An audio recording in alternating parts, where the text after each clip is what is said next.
Ganito ako magluto ng okoy. Tara, samahan niyo ako. Kailangan natin dito ng sibuyas, hiwain ng maliliit.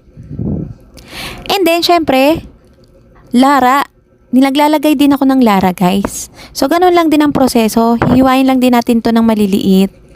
Ayan, pampadagdag lasa to, guys. At, syempre, kailangan din natin dito ng itlog. So, tatlong itlog ang ilalagay ko dyan, guys. So, after nyan, nilagay ko na nga itong mga hiniwa kong lara at sibuyas.